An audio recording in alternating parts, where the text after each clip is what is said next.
Messieurs, dames, bonjour, monsieur Ducot. Nous allons commencer le cours dans quelques instants. La première des choses que je vous demanderai, c'est est-ce que vous m'entendez? Est-ce que vous voyez la souris qui bouge sur l'écran? Si c'est le cas, vous avez un chat pour pouvoir communiquer avec moi. Je vous demanderai de me répondre pour me dire que tout est OK. J'ai besoin d'avoir votre retour. Normalement, le chat va se trouver sur le côté en haut à droite de votre écran. Il va y avoir une flèche rouge ou un truc dans le genre. Je vais vous envoyer un petit hello, histoire de peut-être de situer plus rapidement. Est-ce que vous m'entendez? Est-ce que vous voyez bien la souris qui bouge sur l'écran? Important d'avoir votre retour pour être sûr de ne pas parler seul.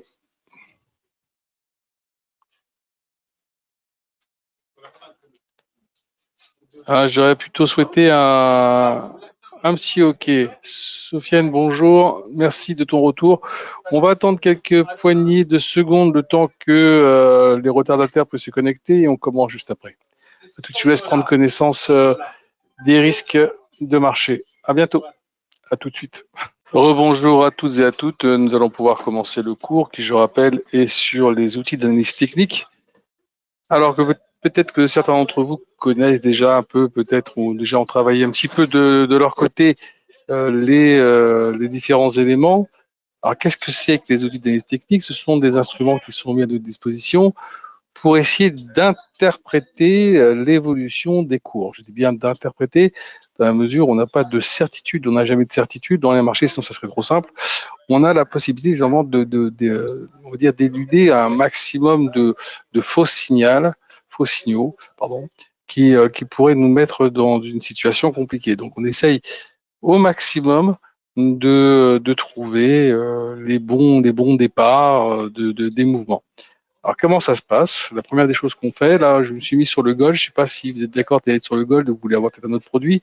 Je pense que le gold, c'est pas mal. C'est quelque chose qui bouge pas mal en ce moment. Donc, si vous voulez, on va garder ça. Je vais vous laisser à Sofiane et à Pascal, puisque c'est les premiers à avoir répondu, la possibilité de me dire si le gold, ça leur convient.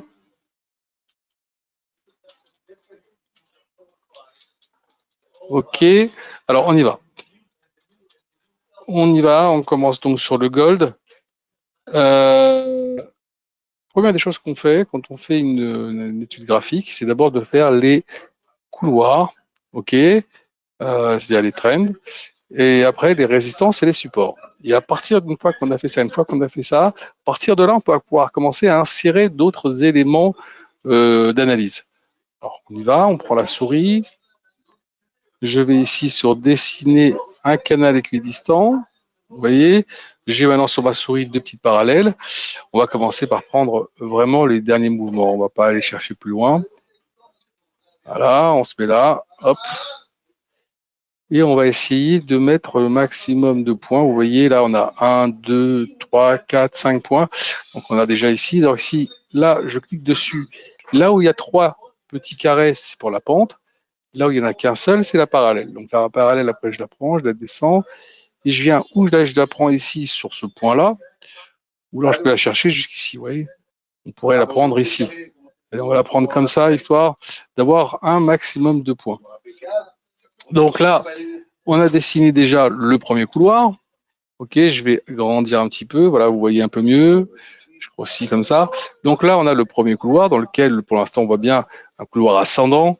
On voit le vrai mouvement. On a tapé un petit peu ici. Hop, on retape, on prend une sorte d'élan. Et après, on repart chercher plus haut. Et là, depuis, on essaie de grimper, sauf que là, on a eu une petite faiblesse ces dernières quinzaines. Mais ça reste quand même sur un niveau, on va dire, quand même assez intéressant. Toujours en 1970, je rappelle qu'on est quand même parti d'ici à 1623. C'est pas si loin que ça, c'est quand même moins d'un an. Donc on voit bien quand même qu'il y a une belle performance du produit. Donc là maintenant qu'on a fait ça, on va chercher ici avec les horizontales, hop, les points clés, c'est-à-dire les supports importants. On va prendre le bas, on va prendre ce point-là. On va prendre ici. Alors, on pourrait prendre ici, vous voyez là, ces deux points ici, ça pourrait peut-être servir de référence, on verra. Là, ici, évidemment, le point haut. Là, voilà, ici, là, le point, on va dire un bon point de support. Vous voyez ici, regardez, là, là et là. Gros point de support. Donc, on va dire ici que les 1954, point très, très intéressant. Donc, on voit bien que là-dessus, on peut se reposer déjà. Donc, on a mis déjà quelques points. Alors, on va pas tous les mettre. Pourquoi? Parce que tout à l'heure, vous allez voir, on va utiliser ce qu'on appelle les retracements Fibonacci. Et quand on va utiliser les retracements Fibonacci, une bonne partie de ces lignes seront absorbées par le retracement de Fibonacci. Vous verrez vous-même tout à l'heure. Donc maintenant qu'on a fait ça, déjà, on a déjà une petite visu de l'évolution des cours sur ce produit.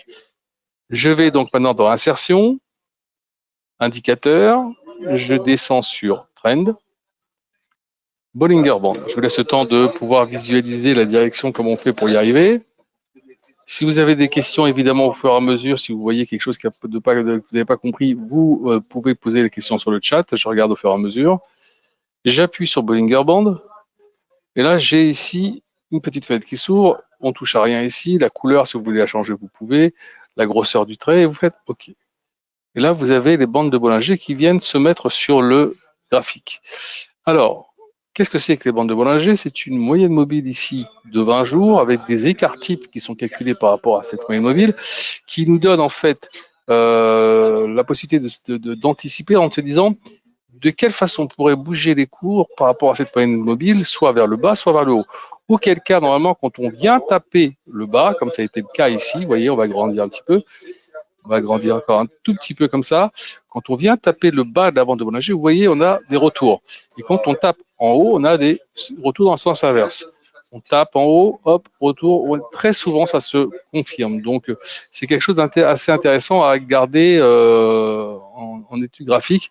Ça peut vous donner quelques objectifs. D'accord? Alors, une fois que vous avez mis ça, alors évidemment, ça ne se lit pas seul. Hein. Ça ne se travaille pas seul. C'est un complément avec les autres éléments que nous allons avoir. Je retourne dans Insertion, Indicateur, et je descends sur Oscillateur. À partir de là, je vais ici sur Relative Index, et là, vous avez certainement entendu parler des RSI, c'est exactement ça. Donc là, je clique sur RSI, comme tout à l'heure, je ne touche pas à la programmation, la couleur ou la grosseur du trait, et je fais OK. Et là, vous allez avoir les RSI qui vont venir se mettre en bas de votre graphique. Alors, je réduis pour éviter que ça prenne trop de place. Qu'est-ce que c'est que les RSI? Les RSI, c'est un rapport interne d'une valeur. OK, donc c'est comment c'est calculé? C'est calculé entre les moyennes des hausses et les moyennes des baisses des 14 derniers jours. Et là, vous avez ce petit graphique qui va osciller entre 0 et 100.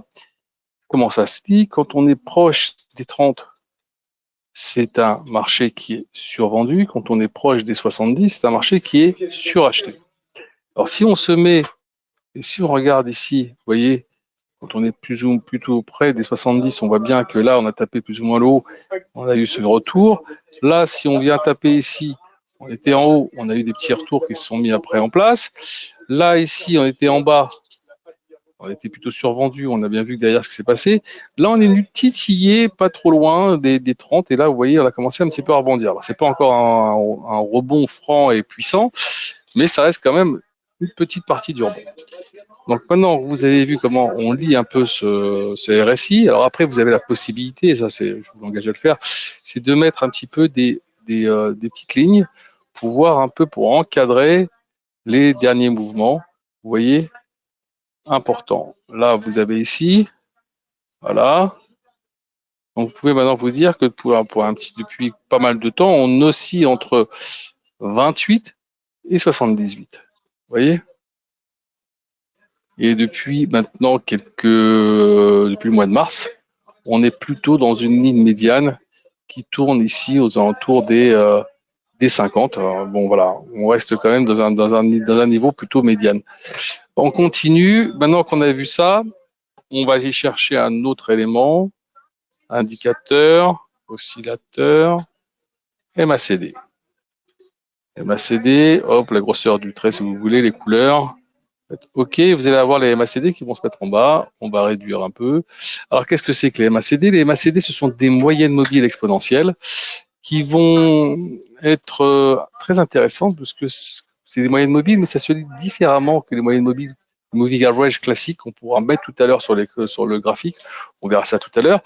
Ça va vous permettre, alors c'est deux moyennes mobiles de 12 et 26 jours, ok, qui vont vous donner, regardez, ici vous avez les MACD, vous avez le signal. Quand on est au-dessus du signal, marché haussier. Quand on repasse en dessous, hop, marché baissier. Donc dès que vous voyez, et là pour l'instant on est bien repassé en dessous, vous voyez. Donc pour l'instant j'ai envie de dire qu'on n'a pas encore donné le signal inverse pour un retour peut-être haussier. On a ici des petites MACD. Si vous voyez que la prochaine commence à être ou au même niveau que la précédente ou un peu plus courte, c'est qu'on est en train de rechanger de cap pour peut-être repartir vers le haut. Un peu comme ici, vous voyez ici, ça continue de monter, hop, ici on commence un petit peu à saturer, ça fait un petit peu une sorte de petit pâté là, et là dès que vous avez ça, hop, on commence à voir la redescente qui se met en place. Même chose ici, vous voyez ici, on commence un petit peu à avoir la précédente qui était à la même hauteur que la plus basse, et hop, ça commence un petit peu à repartir vers le haut. Donc c'est ça qu'il va falloir surveiller, c'est de voir si la prochaine MACD qui va se mettre ici sera à la même hauteur ou un tout petit peu plus courte, qui nous donnera peut-être le signal de ce retournement, et donc peut-être en même temps en regardant ce qui s'est passé en regardant où on est par rapport au marché, est-ce que oui ou non ça sera le moment. Donc quand on aura l'ensemble des éléments qui seront sur le graphique, on aura un peu plus de possibilités d'interpréter le cours. Ok? Pas de questions jusque-là, c'est bon? S'il y a des choses sur lesquelles vous voulez que je revienne avant, n'hésitez pas. Là, maintenant, on retourne sur insertion, indicateur, oscillateur. Et là, je vais directement sur stochastique oscillateur. J'appuie sur stochastique. Voilà, on touche à rien sur la programmation. Vous faites OK. Alors, qu'est-ce que c'est que les stochastiques? Les stochastiques, à la base, c'est un produit qui avait été créé pour la répartition du hasard. Et c'est George Lane qui l'a, on va dire qu'il l'a utilisé pour interpréter IBM. Depuis qu'il l'a utilisé, une grande partie, je dirais, des traders l'utilisent sur leur graphique pour en avoir un peu une lecture un peu plus poussée. Alors, comment ça se dit? Un peu comme pour les MACD, vous avez la stochastique, vous avez le signal. Quand on est au-dessus du signal, marché haussier, dès qu'on casse, qu'on passe en dessous, marché baissier. Donc ça va venir en fait vous donner une autre, on va dire un autre feu vert pour interpréter avec les MACD et la RSI pour vous dire est-ce que oui ou non, tout ça conjugué, ça c'est dans le même sens. Alors ici pour l'instant on a cassé, c'est plutôt haussier. Là ici on n'a pas vraiment de signal encore flagrant pour aller chercher la hausse. Là on a rebondi, mais on fait maintenant une sorte de plat. Ici, on est venu taper ici, on a rebondi. Donc voilà, le marché il se cherche un peu, mais il y a quand même on va dire, des chances de voir le marché repartir un petit peu de l'avant. Donc dès qu'on aura la prochaine MACD qui vient confirmer peut-être un retournement, un repiquage vers le haut de la RSI, je pense qu'on aura l'alignement des planètes pour se dire que c'est peut-être le moment de pouvoir commencer à racheter sur l'or et de repartir chercher peut-être dans les jours qui suivent un 2050, 2100 peut-être, pourquoi pas, qui sera tout à fait en haut. On verra. D'accord? Compris pour la MAC, pour le stochastique? Pas compliqué, mais c'est bien de l'avoir parce que ça va vous permettre, avec les autres éléments, de pouvoir affiner encore un peu plus votre lecture. Quand vous avez terminé ça, tout à l'heure, je vous avais parlé d'un élément intéressant qui était les retracements Fibonacci. Alors, on va retourner tout de suite sur ici, là, redessiner les retracements Fibonacci. Je clique dessus. Et vous voyez, maintenant, j'ai des petites horizontales parallèles. Je prends le départ, on va dire le départ du trend haussier qui est ici. Voilà. Et je vais cliquer de gauche. Je vais laisser enfoncer et je vais monter jusqu'au trait ici qui est le plus haut. À partir de là, évidemment, cette ligne-là, j'en ai plus besoin. Je la supprime, la ligne rouge. Celle qui est ici, hop. C'est plutôt là, on va la prendre comme ça ici, voilà. Celle qui est ici, évidemment, celle-ci aussi disparaît. Celle-là, c'est quasiment les mêmes, donc on va pouvoir l'enlever. Voilà. Celle-ci, c'est la même chose. Vous voyez, c'est ce que je vous ai dit. La Fibonacci va vous donner exactement. Celle-là, on va la laisser parce que c'est un autre support qui était ici. Celle-ci, on la laisse. D'accord? Donc là, maintenant, vous avez, et vous regardez un petit peu, en prenant vraiment Fibonacci, vous voyez, on est venu taper, regardez, tac, tac, tac, tac. Vous avez vraiment un support très, très intéressant qui est, pour être, en reprenant le support Fibo, à 1965. Alors après, il peut y avoir des petits dépassements, hein, comme on l'a eu ici, mais c'est quand même toujours dans la même zone. Ok, donc ça c'est très important de les avoir, ça vous donne les objectifs à atteindre. Donc ici en rebond, ici possibilité de venir rechercher ici les plus hauts, d'abord en passant par la moyenne mobile des 20 jours, et après peut certainement revenir chercher les 2080, pourquoi pas. Maintenant si ça casse, vous voyez tout de suite que derrière le point de support, il est plutôt aux alentours des 1902, 1905. Alors attention, hein, il faudra vraiment surveiller. Évidemment, si demain on apprend en se levant que nos amis américains ne se sont pas mis d'accord, continuent à avoir beaucoup de divergences sur les négociations pour le relèvement du plafond de la dette. Attention au dérapage et au repiquage vers le bas du produit. Pour l'instant, il parle. Tant qu'il parle, ça veut dire qu'il y a négociation et ça, c'est important. Je rappelle qu'en 2011, on avait dépassé la date et les Américains avaient été obligés de pouvoir de licencier une bonne partie de l'administration américaine qui était restée fermée. Ça avait duré quasiment un mois et puis ils commençaient à avoir des problèmes pour payer les intérêts de la dette. Là, si on a ce problème-là, je peux vous garantir qu'à partir du mois de juin, ça risque de ruer dans les brancards sur les marchés. Donc, on verra ce qui va se passer. On espère en tout cas qu'ils seront assez intelligents pour trouver une solution. On va dire 90% des fois, ils trouvent des solutions, mais il arrive parfois que ça dérape. Alors, ça, c'était pour le petit commentaire. Alors maintenant, on a mis, on va dire, une bonne partie des éléments. On va aller chercher les moving average dont je vous avais parlé tout à l'heure. On retourne dans insertion, indicateur, vous redescendez sur trend. Et là, vous allez dans moving average ici. Voilà, les moyennes mobiles. Alors, je vais vous donner celles qui sont les plus regardées, à savoir d'abord la 200 jours. Donc, comme vous voyez, on est largement au-dessus des 200 jours. On reste largement au-dessus, toujours. Insertion, indicateur. Voilà, moving average. Là, maintenant, on va mettre celle des 100 jours. On va changer de couleur, évidemment. Hein. On va y mettre cette couleur-là, pourquoi pas. Hein. Voilà. Elle aussi, on est largement au-dessus des 100 jours. Ça reste quand même encore assez propre. Et ici, indicateur, oscillateur, trend, hop, moving average. Et évidemment, on va mettre garder maintenant là 50 jours. Et à 50 jours, on va trouver une petite couleur intéressante. Pop, pop, pop, pop, pop, pop. Pas un vert. Allez, un vert. Un vert clair, non, pas de vert, il y a déjà du vert sur le truc. On va prendre du orange un peu plus foncé. Allez, on va voir ce que ça donne. Voilà. Et là, la 50 jours, elle est quasiment collée avec la 20 jours. D'accord? Donc, pour l'instant, on l'a cassé. On est revenu ici, comme on l'a fait ici. Après, hop, on a rebondi. Attention, alors on peut avoir un peu ce genre de figure. Hein. Vous voyez, on casse un peu la 50 jours. On vient un petit peu prendre un peu d'élan sur la base des 100 jours, comme c'est un peu le cas ici. Et après, ça repart très fort. Donc, c'est un peu ça qu'il va falloir surveiller. Donc, vous regardez un peu ce qui s'est passé un petit peu en amont. Vous regardez un petit peu tout ce que vous avez ici avec les différents éléments qu'on a mis en place. OK, et à partir de là, vous allez pouvoir tirer des conclusions pour prendre vos positions et savoir plus ou moins où vous pouvez mettre vos stop loss, votre take profit, savoir ce qu'il y a lieu d'attendre du produit. Ça, c'est ça qui est très, très important. Est-ce que vous avez des questions par rapport à tout ça? Est-ce que j'étais assez clair?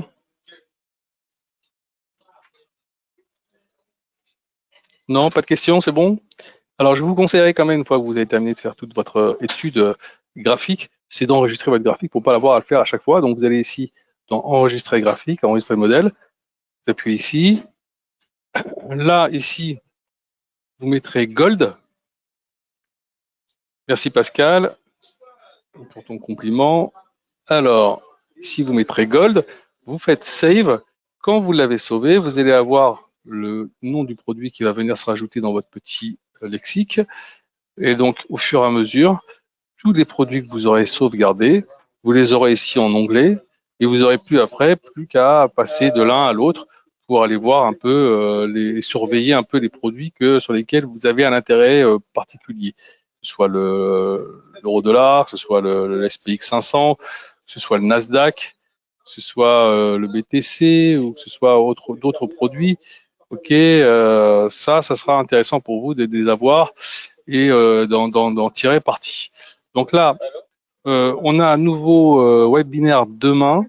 Alors j'ai rapproché les deux webinaires entre lundi et mardi, ok, parce que certainement que je prendrai la fin de la semaine 2 jours histoire de me reposer un peu. Il y avait longtemps.